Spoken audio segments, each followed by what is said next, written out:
धन्यवाद माननीय सदस्य, please. Honorable Chairperson, sir, my respected colleagues, I stand here today on behalf of my party, the All India Trinamool Congress, to speak on the finance bill. Madam, I have to say I'm deeply pained at the very onset. I must point something out. When we talk on the governor, speak on the President's address, the Honorable Prime Minister leaves the chamber. Today, when we are speaking on the finance bill, the Honorable Finance Minister leaves the chamber. We members of the opposition are deeply pained by this. We hope that the government will take notice of our pain and be present in the House each time that we speak on relevant issues. Theodore Roosevelt, the 26th President of the United States, had said, in any moment of decision, the best thing you can do is the right thing. The next best thing you can do is the wrong thing. And the worst thing you can do is nothing. The Honorable Finance Minister has made a mockery of the people of India in this union budget by doing absolutely nothing. Whatever little changes are there are regressive and ill thought out. Means that the people did not want a business as usual approach. The people wanted a course correction. What have you done? You've not listened to the mandate. Vinash Kale Viprit Buddhi, you have done the exact opposite. You've kept the same cabinet, you've kept the same finance minister who's given the same shoddy budget. Who is this budget for? The middle class make up 31% of India. The poor make up between 60 and 65% of India. I will demonstrate how this budget systematically strangles the poor and the middle class. This is a kursi bajao budget, a save the chair budget for this government, and even that it doesn't do very well. Broadly, there are two types of taxes: direct taxes, indirect taxes. Direct taxes are known as progressive taxes. Why are they progressive? So income tax, property tax, investment tax on capital gains, these are done in a way that the richer you are, the more tax you pay. So they're kind of fairer. Sir, please. Sir. Sir, you're a chat person. What is this? Indirect taxes are regressive because everyone from the richest billionaire to the poorest laborer is paying the exact same tax. So GST, duties on petrol, duties on diesel are all indirect taxes. When we strive for a fair and equitable economy, we must have the balance of direct taxes and indirect taxes right. The US and the Europe broadly collect about 60% through direct taxes and 40% through indirect taxes. Some Scandinavian states with welfare models collect 70% through direct taxes, 30% from indirect taxes. In India, it is the exact opposite. 65% of tax collection comes from indirect taxes, where billionaires pay the same as the poorest laborers, and only 35% comes from direct taxes. Even within the direct tax bracket, for the first time in our country's history, salaried professionals and the middle class are sharing a greater tax burden than rich corporates. The middle class is contributing 55% of direct income taxes under this government, up from 38% under the UPA. The richest corporates in India today contribute only 45% of direct taxes. Not only is the middle class being taxed, but now with this budget, the savings of the middle class have also been taxed with removal of indexation and with a rise in the short-term capital gains. Investors who've made more than 11% return, we've done the calculation, that's about the threshold rate. If you have made more than 11% returns, so if you've made higher returns, then this new tax regime with the removal of indexation has happened is good for you. Now, people like our parents, pensioners, salaried middle class, risk-averse people who invested in gold, in property, in debt mutual funds, the removal of indexation has harmed them disproportionately. So the middle class has lost out. Debt mutual fund holders will end up paying more than 40% more tax because indexation is being changed from 20% to 12% for investments made before April 1st, 2023. So this is effectively penalizing those who've made low profits. You've anyway made lower profits. People think real estate has made enormous profits. If you look at RBI's housing index for the past 10 years, the average rise in property prices has been between 4.5% and 5%. So if the middle class is invested in property, that is below 11% return, so indexation is going to harm you.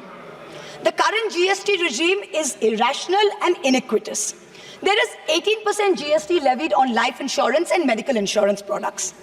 The Honorable MOS Finance yesterday, on Monday, told this House that the government has collected 8,263 crores as GST on health insurance for the fiscal year 23-24 alone.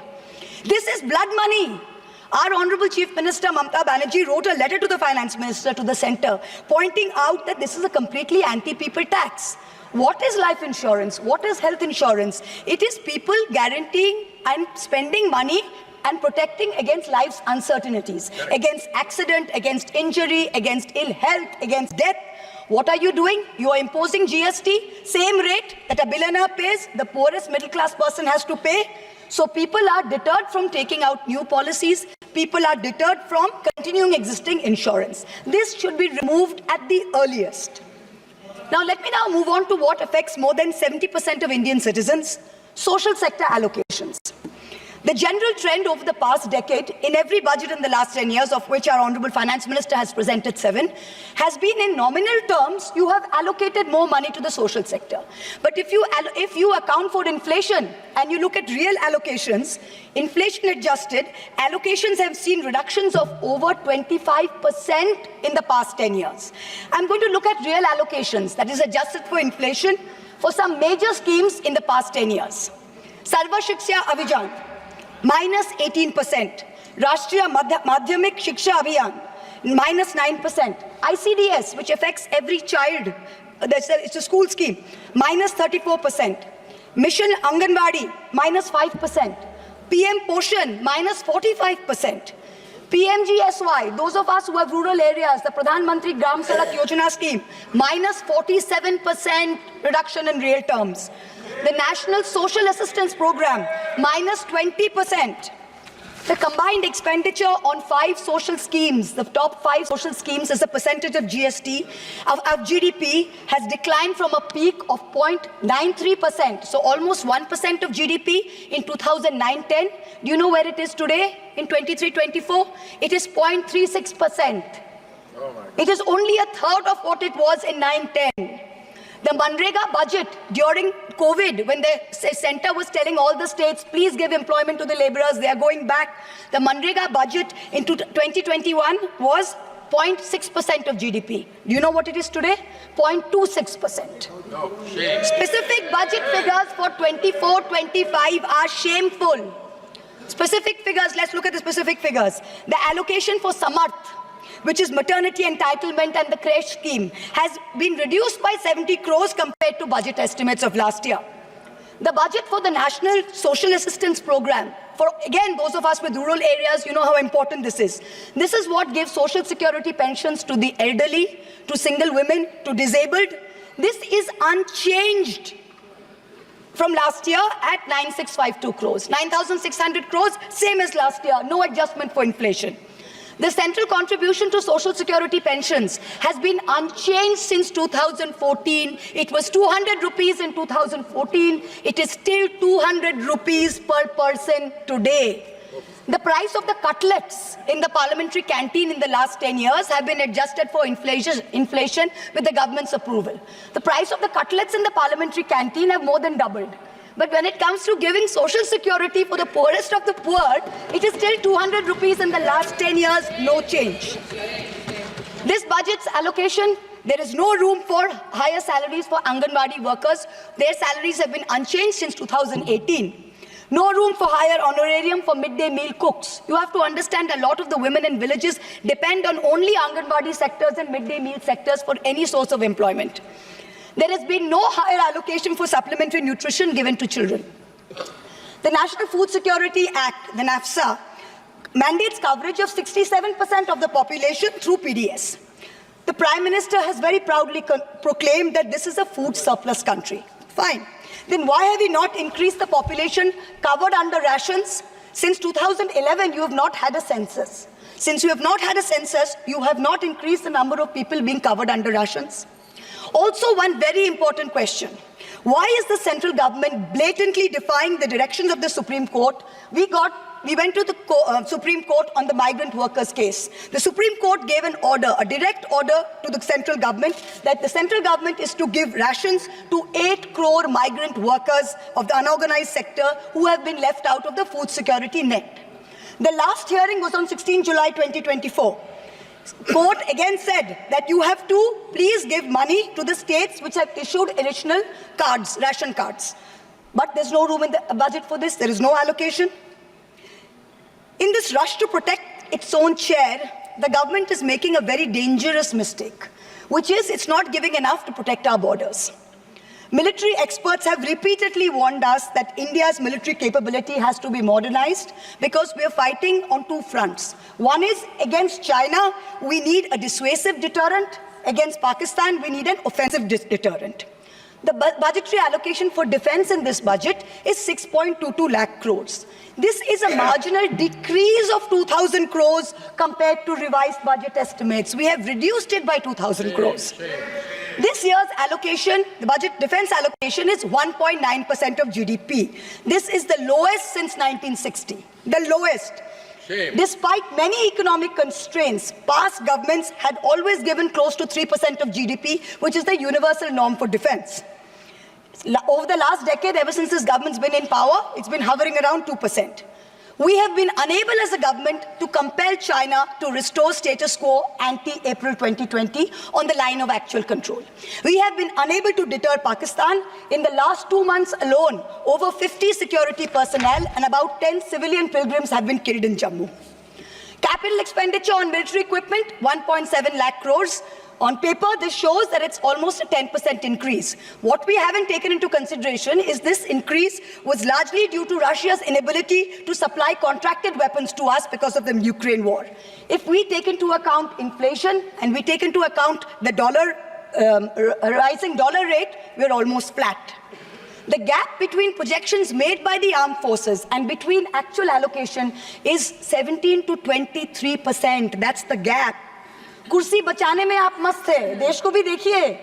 We need close to 3%, 2.5 to 3% of GDP to defense. This is something that the country needs to look at. The Honorable Finance Minister started off her speech by talking about the focus on Annadata or farmers and how much this government has done for farmers. The Economic Survey of 24 says 42.3% of Indians depend on agriculture. That's 600 million people, that's 60 crore people.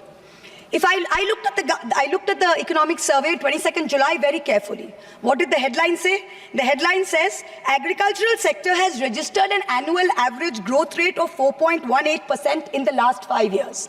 But then I needed to read and read and read, and in the fine print was written that last year was only 1.4%. So 4.18 over last 5 years is anyway, when you compare it to inflation, is nothing. But when you compare last year's growth of only 1.4%, what is it saying for 60 crore of our people who depend on farming? Productivity and resilience in agriculture was one of the first themes, priority number 1, according to the Finance Minister's budget.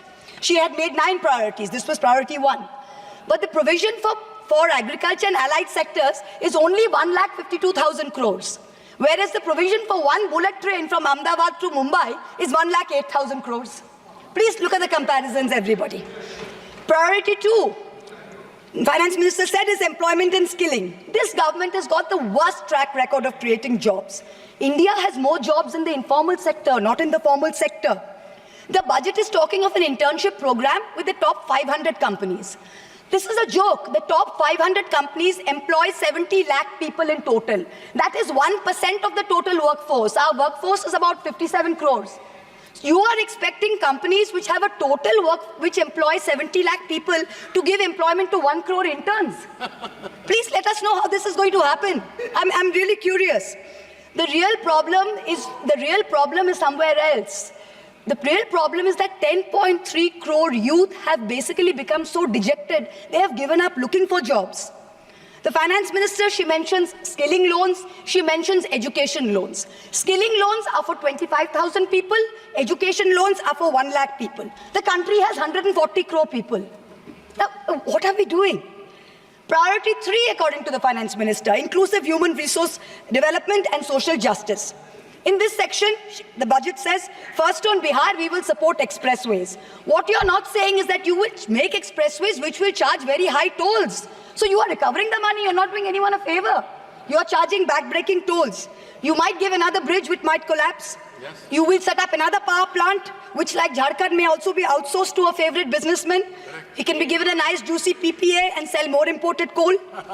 Secondly, on Andhra, there are no grants but only loans, that too from multilateral agencies. So basically dollar loans will be given to Andhra Pradesh, which future generations will have to pay back with interest. There was also another sweeping statement. Grants for backward regions of Rayalaseema, Prakasam and North Coastal Andhra, as stated in the Act, will be provided. I looked in the entire demand for grants with a tooth comb, with a microscope, and I looked at the expenditure budget. Nothing was provided anywhere. I don't see the intelligent people of Andhra being fooled by this. Priority 4, manufacturing and services. The Finance Minister has devoted an entire section on how MSMEs are a priority. I believe her. Yes, it should be a priority. But I'm very confused. Most medium and small enterprises are either proprietorships or partnerships. Madam, can you please explain why these proprietorships and partnerships are taxed at higher rates than companies? This makes no sense. Is the A-team the only businesses who are sending truckloads and tempo loads? MSMEs are not sending. Is that the problem? And also the government needs to get rid of the bizarre 29A of the Insolvency and Bankruptcy Code, because it is killing companies that are in trouble. It does not allow promoters to propose a resolution plan. As long as we have this code, promoters cannot propose a resolution plan. We need to get rid of this. Priority 5 in the Finance Minister's speech, urban development. The Prime Minister had said every citizen will get a house by 2022. We are now in 2024 and we are still making allocation for 3 crore more houses. Yes. Can you please tell us how many more houses we need and when it's going to be done? Let's get this over with. 2047. Priority 6, energy security. The less I speak about this, the better it is. Energy security is security for best friends.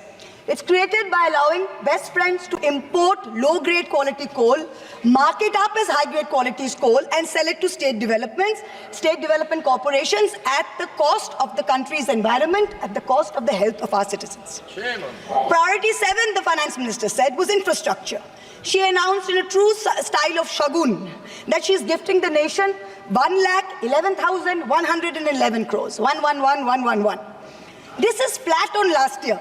Sadly, most of this will go towards crony capitalists. You'll make roads that have potholes, you'll have airports that leak, you will have bridges that fall out, and the taxpayer will pay for this. The budget speaks of private sector participation. But remember one thing, they bid out 6 airports to one company for a fee to be paid by the government. Then they created a policy that allows the regulator to keep increasing the user development fee. So actually, it's the flying public of India that are paying for this. Priority 8. Innovation, research and development. Grand words, these are just grand words. The Finance Minister seems to have forgotten that most entrepreneurs register their product and software IPs in foreign countries like the US, since IP registration system for patents is a complete failure in our country. Unless you fix patent registration, this is not going to happen. The last priority she talks about is next generation reforms. This is also another Jamla. She says, I propose to earmark a significant part of a 50-year interest-free loan for competitive federalism. So this is double speak. We'll keep this money in our pocket, see through our Jumla and they make a big fuss. We'll have some additional funds to keep them happy and to keep the government going. Finally, I have to mention one interesting fact, and I hope that the Treasury benches will have the patience to hear me out. Please. I wholly agree with the Finance Minister on one thing. The budgets for the CBI and the ED have been reduced this year. And I was wondering why. Is it because the voters didn't like the fact that you were using the CBI and the ED to go after the opposition and file fake affidavits? Or is it because you have outsourced the CBI and the ED completely to a businessman in Ahmedabad who's controlling the whole thing? Why have you reduced it? Number one, the former Maharashtra Home Minister highlighted how BJP leaders and agencies have threatened him to filing a fake affidavit. In the case of Sandesh Kali in West Bengal, the women have confirmed on video that BJP leaders forced them to file fake statements. Similarly, I'm told in my matter, was 16, 2023, got my friend to his office in Ahmedabad and threatened him with dire consequences to file a fake affidavit. Filed the fake affidavit and forced him to sign it. Even today, every mid-level official calls mid-level officials in the CBI and says 161 statement change karaiye, aapka sir ko bulaiye, madam ke against mein statement dijiye. I am telling the CBI via you, madam, please take a 164 statement once and for all. Don't keep calling back people to change 161 statements to implicate me. It's going to get you nowhere. Let us reduce the CBI and the ED budget to zero. Let us, Mr. Adani, pay the full 1,500 crores. Let us outsource it completely to him. End of story. In short, this Kursi Bajao budget is a desperate attempt by the government to stick its head in the sand and act like that the mandate of 2024 never happened. But the coming days are going to prove the instability of this government and the inefficacy of its economic policy. We wait for that day. Thank you very much, madam. Thank you.